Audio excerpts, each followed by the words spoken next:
Hey there, welcome to the Junk Drawer. My name is Enzo, and today we are doing a very, very, very special video. This is my 1,000 subscriber Q&A video.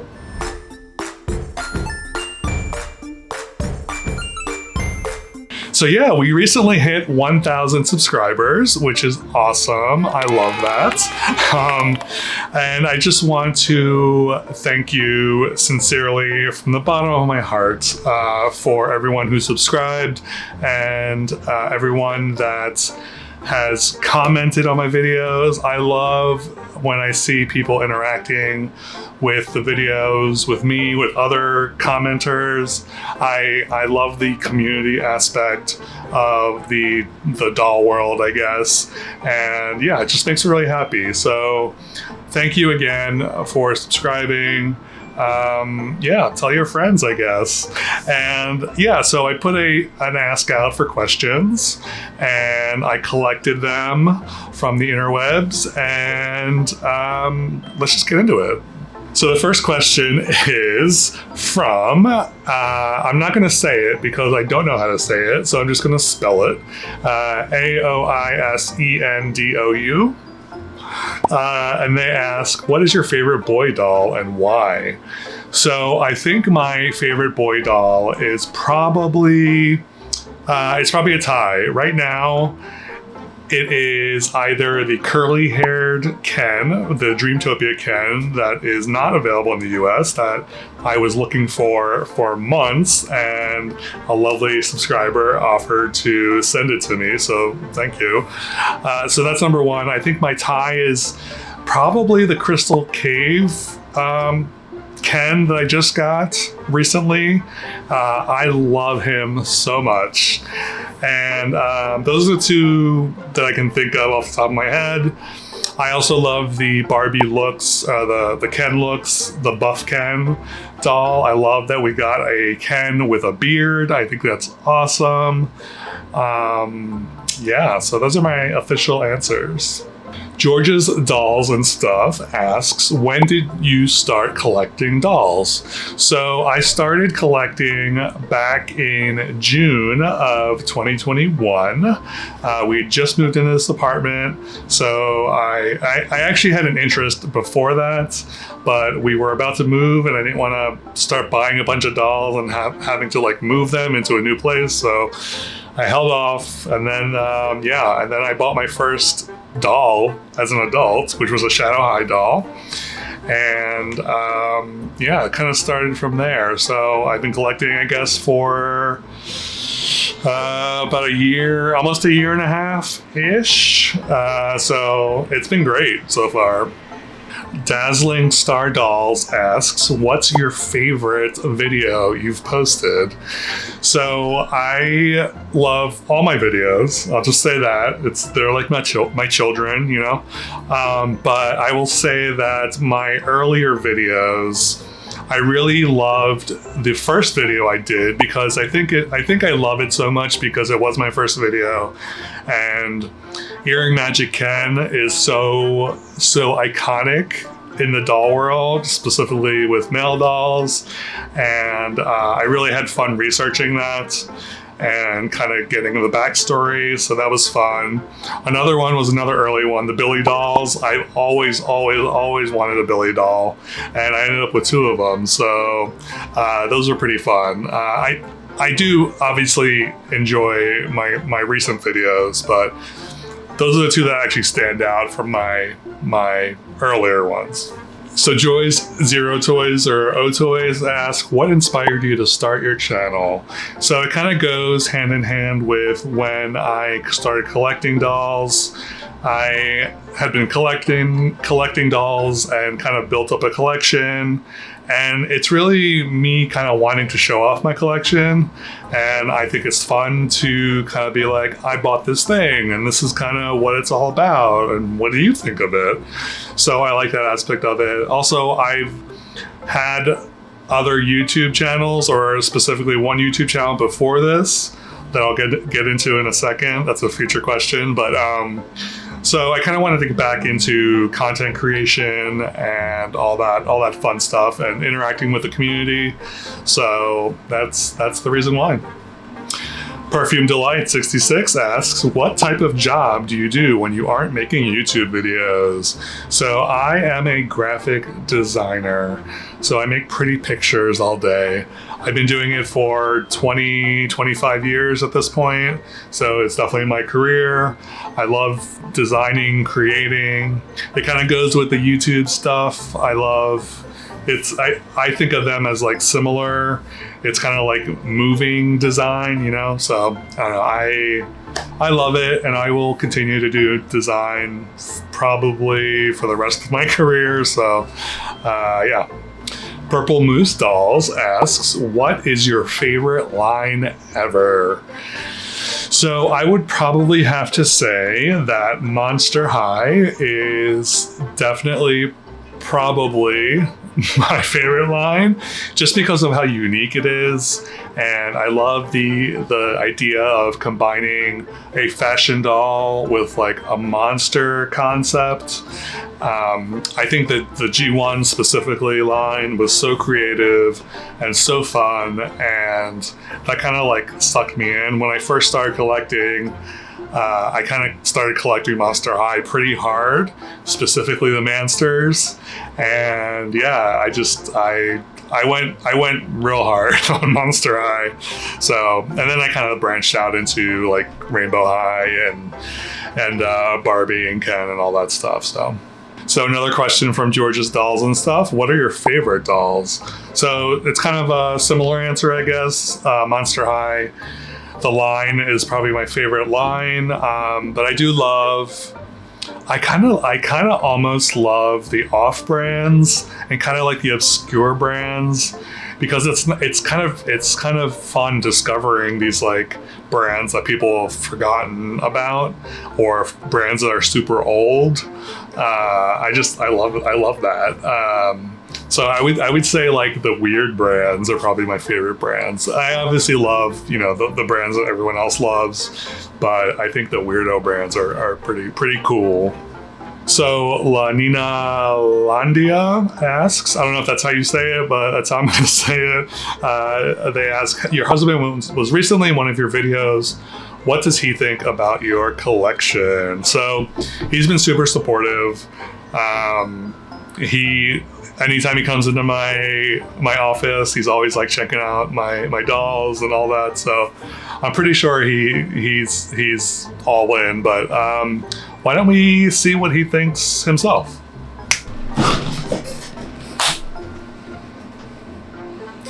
I think he snapped me into his studio again. Well, since I'm here, I feel like I like the doll collection now that it's got a little bit more focus. I felt like for a while there was, it started with action figures, and then it quickly branched out into dolls. And then it got really focused a lot more on Ken and sort of like these strange male dolls. And it is really fun to see all these like different outfits for all these Kens. It's a lot of clothes. It's more clothes than any man needs. And like, I kind of like the Rainbow High dolls are really, really, really intense. There's so much going on. And he's got a lot of them. So in general, I like it.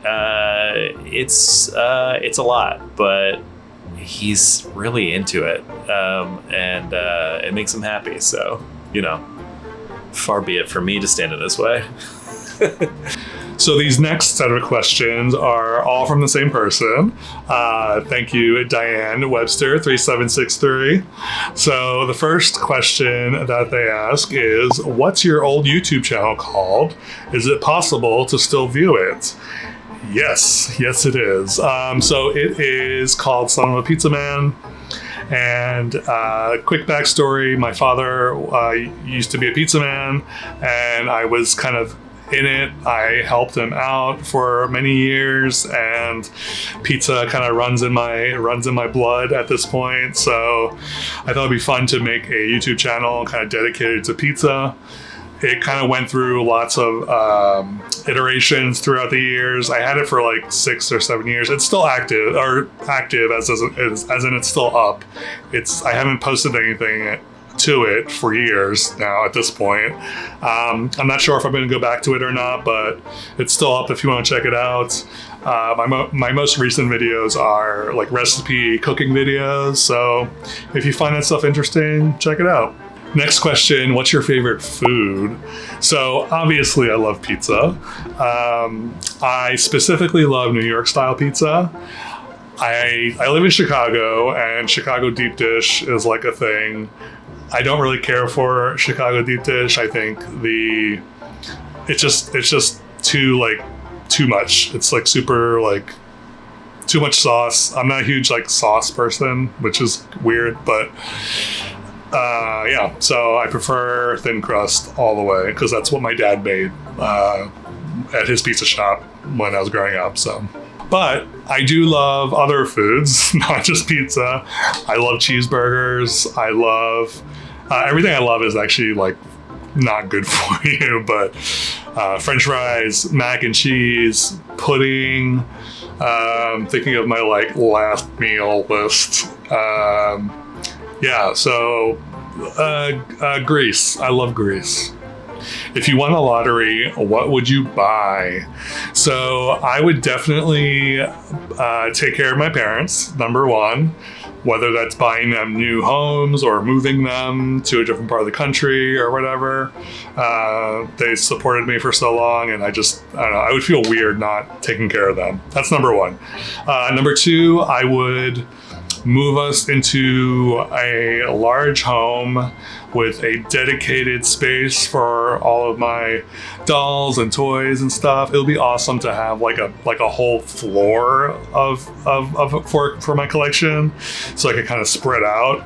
Although that might mean more dolls, and it might encourage me to spend more, but anyway, what else would I buy with lottery winnings? I don't know. I might give some to friends or donate. Yeah, I don't know. I don't think that'll ever happen, so I don't think about it very often, but yeah. Next question is, what's your number one favorite Grail doll? You can only choose one. So, off the top of my head, I would say there is a Moschino, I don't know how to say that designer's name, but there's a Barbie Ken gift set deal that came out a while ago that I would be really into, specifically the Ken doll. But he is, or the pair is super, super, super expensive. So I consider that a Grail doll because I'll probably never get that. But I'm actually working on a Grail / wish list, and I'll be making a video for that. I don't know when, but relatively soon. So you'll get to see all of my Grail wish dolls. Next question. Do you have any hobbies besides doll collecting? Doll collecting has kind of taken up a lot of my time. I don't really have a ton of other stuff that I do besides collect at this point. I do want to get back into designing more, like freelance stuff. That's not really a hobby though. I would say maybe like puzzling, which sounds strange, but I do enjoy a good puzzle, as long as it's really easy and kind of like mindless. I think if I were to have another hobby, it would have to be mindless and relatively inexpensive because, as you know, doll collecting can get pretty pricey. So, yeah. Do you have any phobias? Well, yes, I do. So when I was a kid, I was afraid of the dark, and part of that, I'm still a little like weird about being in the dark by myself. It kind of still freaks me out a little bit, but not as much as it was when I was younger. But I would say another phobia that I've kind of developed as an adult, trypophobia, is definitely something that kind of weirds me out, grosses me out. Yeah, I don't like holes clustered together. So yeah, that's my answer. It's my final answer. Do you have any pets? I do not have any pets. We do not have any pets right now. At one point we were thinking about getting a cat, but the place we moved into didn't allow cats, so we didn't end up doing that. I would love a dog. I would love a corgi, honestly. I just saw a picture of a wolf corgi today, and I was like, what is that? That's so cute. Yeah, a corgi of any kind. I just love how they're like kind of squat and pick-upable. You know, that's a word, right? I want like a medium-sized dog. Not that corgis are medium-sized. They're kind of on the smaller side, but I know I've heard they're difficult at times. But yeah, I would love a dog if I did get a pet. Unfortunately, right now we can't really get a dog with the space we're in. So maybe in the near future. And the very last question is, what's your favorite color? So I would say my favorite color is blue. And I would say probably across the board, any shade. But I'm really kind of partial to like a dusty blue, kind of like a muted blue. Even like a baby blue is nice. So I've also been drawn to yellow recently. And I say recently, I mean like as an adult. Blue's kind of followed me from my childhood. I feel like I've always liked blue, but yellow's kind of creeping in there. So yeah, I hope you learned a little more about me through this Q&A. And again, thank you so much for the 1,000 subscribers. I do I said do. I do appreciate all your support, and keep the comments coming, keep the subs coming. If you know anyone who likes doll content, please let them know about my channel. Spread the love, spread the word. But yeah, just thank you. I don't know what else to say, but thank you. So as always, if you're watching this and you haven't subscribed, please remember to subscribe. And yeah, I will catch you in the next one.